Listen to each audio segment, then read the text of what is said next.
साल 1996। ब्राजील का एक छोटा सा शहर अटाला या दो नॉर्ते। यह दुआ आम लोगों के लिए नहीं है। यह है ब्राजील की पश्चिमी अमेज़न में पेरू बॉर्डर के पास बिल्कुल पास बसा हुआ है। यहाँ से आगे का इलाका बेंडो जवारी के नाम से जाना जाता है। यह जंगल का वो हिस्सा जहाँ सूरज की रोशनी भी जमीन तक बमुश्किल पहुँचती है और इसी घने अंधेरे में रहती है दुनिया की सबसे खूंखार और खतरनाक आदिवासी जनजाति कोरुगो। ये वो लोग हैं जिनके लिए बाहरी दुनिया का कोई मतलब ही नहीं है और जो भी इनके इलाके या में आता है वो वापस लौटकर अपनी कहानी नहीं सुना पाया। इसलिए सरकार ने यहाँ जाने पर सख्त पाबंदी लगा रखी थी। तारीख थी 26 अक्टूबर 1996। दो सोशलिस्ट दोस्त थे, 35 साल का मैड्यू और एल्सी। इन दोनों के सिर पर समाज सेवा का जुनून था। उनका मानना था कि जंगल में छिपे ये लोग भी हमारी तरह इंसान हैं और उन्हें आज की दुनिया से जोड़ना जरूरी है। इसी पागलपन में उन्होंने वो फैसला लिया जो उनकी जिंदगी की सबसे बड़ी गलती साबित होने वाला था। उन्होंने तय किया कि वो चोरी छिपे बिना किसी परमिशन के उस प्रतिद्वंदी जंगल में घुसेंगे। रात के 8 बज रहे थे।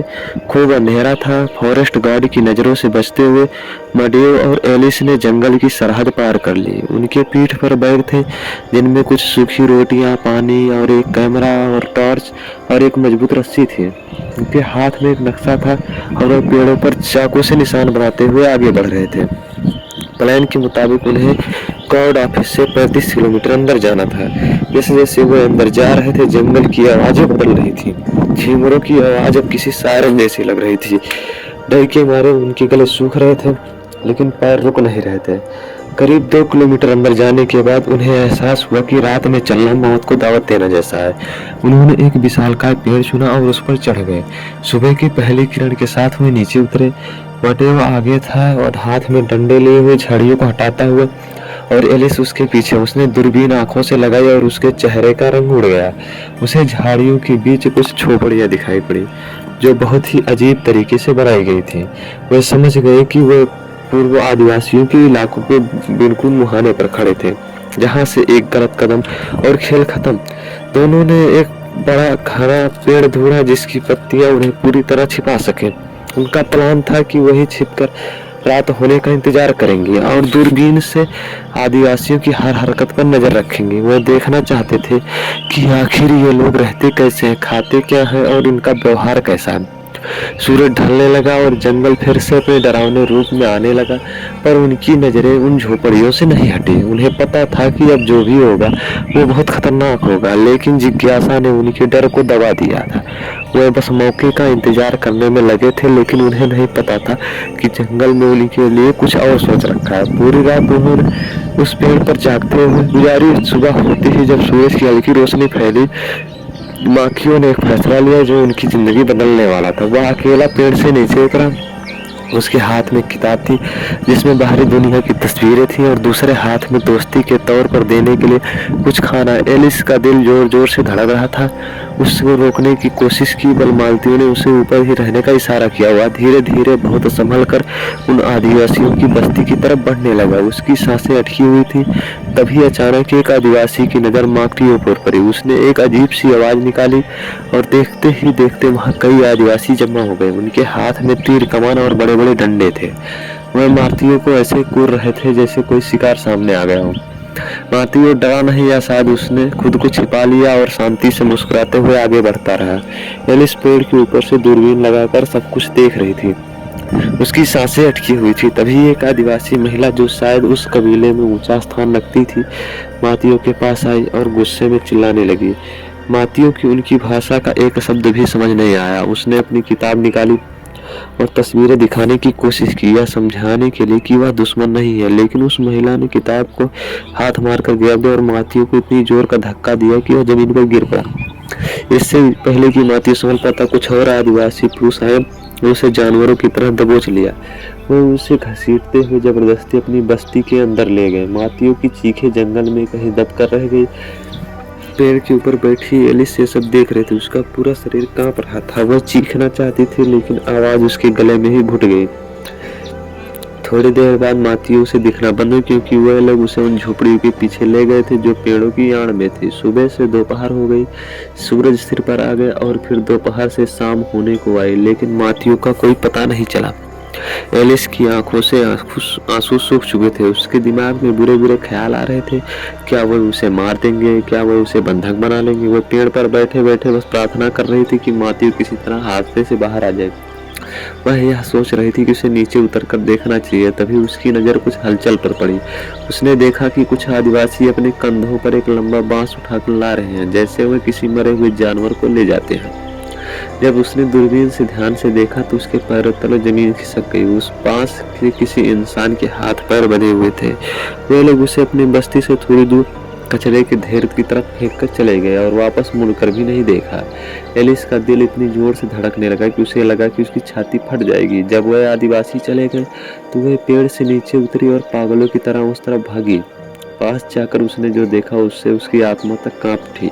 वह मंजर इतना भयानक था कि कोई भी इंसान पागल हो जाए। वह मातियो था, उसका दोस्त, उसका साथी, जिसे बेदर्दी से मार दिया गया था। उसका शरीर अब बेजान था। एलिस घुटनों के बल गिर पड़ी और उसने अपने मुंह पर हाथ लगे ताकि उसके रोने की आवाज बाहर न आए।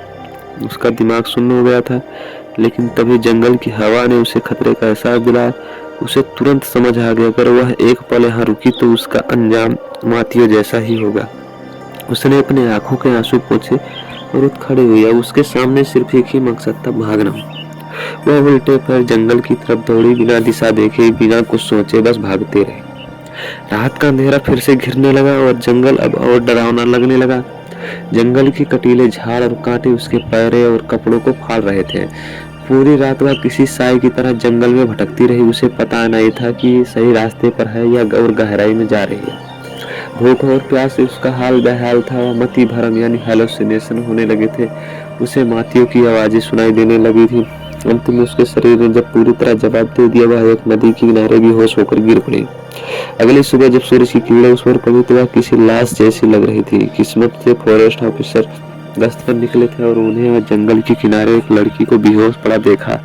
ये एलिस थी। उसे तुरंत स्ट्रेचर पर डाला गया और हॉस्पिटल ले जाया गया, जहाँ कई दिनों तक वह जिंदगी और मौत के बीच झूलती रही। जब उसे होश आया और पुलिस ने पूछताछ की तो उसने कांपते होठों से वो पूरी खौफनाक दास्तान सुनाई। गैर कानूनी तरीके से प्रतिबंधित इलाके में घुसने के लिए उसे सजा भी हुई। दोस्तों, मार्टी और एलिस की कहानी अमेज़न के काले इतिहास का बस एक पन्ना है। अमेज़न जंगल में सिर्फ यही एक हिस्सा नहीं है, बल्कि ऐसे हजारों हिस्से हैं जो ऐसे खौफनाक घटनाएं इस जंगल की नम मिट्टी में कहीं दफन है। ऐसी कहानियां जिन्हें सुनकर आपके रूह तक कांप जाएंगी और आपको यकीन हो जाएगा कि हम इंसान इस प्रकृति के सामने कुछ भी नहीं है। चलिए अब आपको एक और रोंगटे खड़ी कर देने वाली घटना बताते हैं, जो अभी हाल ही में सितंबर 2023 में ब्राजील की कोयाबा नदी में हुई थी। कुछ लोग मस्ती करने के लिए नाव पर निकले थे, जिनमें जूने होसी सिल्वर दलाज नाम का एक शख्स भी शामिल था।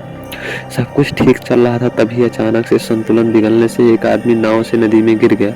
यह सब इतना जल्दी हुआ कि किसी को समझने का ही मौका ही नहीं मिला। दोस्तों, अमेज़न की नदियां देखने में जितनी शांत लगती हैं, अंदर से उतनी ही भूखी होती हैं। जब तक उस आदमी को उसके दोस्तों ने खींचकर नाव पर वापस लाया, तब तक बहुत देर हो चुकी थी। लोगों ने देखा कि उसका एक पैर गायब था।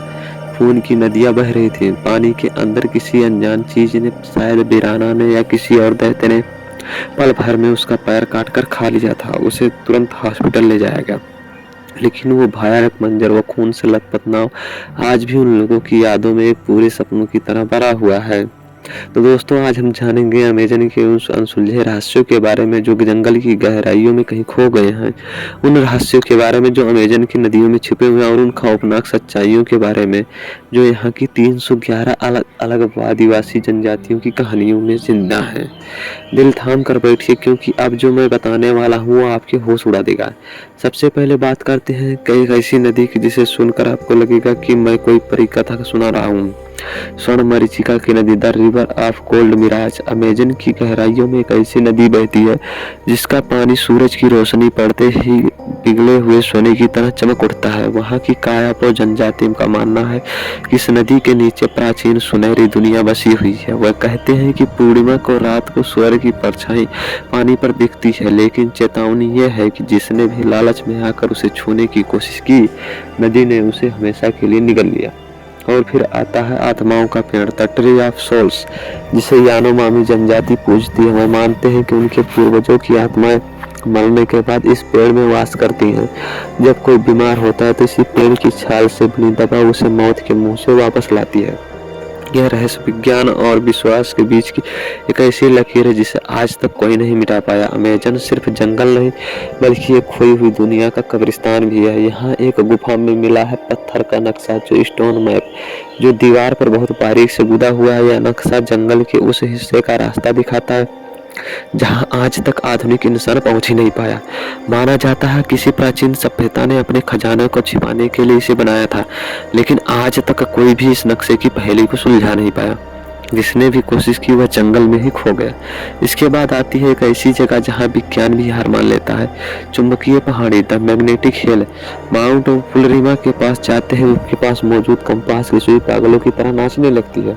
घड़ियां रुक जाती हैं और जीपीएस फेल हो जाता है। वैज्ञानिक कहते हैं कि वह चुंबकीय पत्थर है, लेकिन आदिवासी कहते हैं वह शक्तिशाली आत्मा का पहरा है जो बाहरी दुनिया को अंदर आने से रोकती है।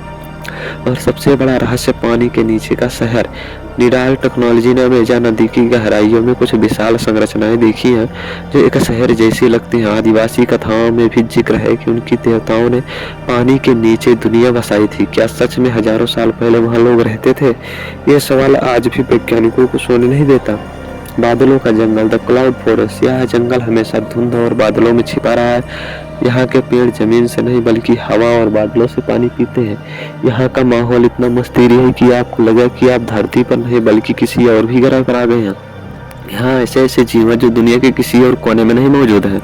और अंत में एक ऐसा जीव जो गिरगिट का भी बाप है, रंग बदलने वाला मास्टर। ये जीव न सिर्फ रंग बल्कि अपने शरीर का आकार भी बदल लेता है। पत्ते पर बैठेगा तो चलचट्टा हो जाएगा, लकड़ी पर बैठेगा तो गोल है, यानी ये आपके सामने होगा, आप इसे देख भी नहीं पाएंगे। अब अंत में एक ऐसा रहस्य जो आपकी आंखें यकीन करना मुश्किल कर देगा। और खतरे की बात करें तो साल 2012 की वो घटना याद आती है। अमेजन रिवर शार्क वोल नाम का टूरिस्ट जहां से हाथ बाहर निकालकर पानी में डाल रहा था, एक झटका लगा और जब हाथ बाहर निकाला तो उसकी 2 उंगलियां गायब थी। उन खून की धार कटी हुई उंगलियां। अमेजन कभी वार्निंग नहीं देता, बस हमला करता है। दोस्तों, अमेजन पृथ्वी का आखिरी मिस्टीरियस प्लेस है। आज भी यहाँ ऐसे इलाके हैं जहाँ इंसान तो क्या सैटेलाइट की नज़र भी नहीं पहुँच पाई है। न जाने वहाँ कौन सी सभ्यताएं, कौन से दानव और कौन से राज छिपे बैठे हैं। शायद कुछ राजों का राज अभी तक नहीं निकल पाया है। इस जंगल की खूबसूरती एक छलावा और इसकी खामोशी एक चेतावनी। तो दोस्तों, यह कैसी लगी आपको अमेजन की रोंगटे खड़े करने वाली यात्रा? क्या आपको भी अमेजन जाने की हिम्मत करेंगे?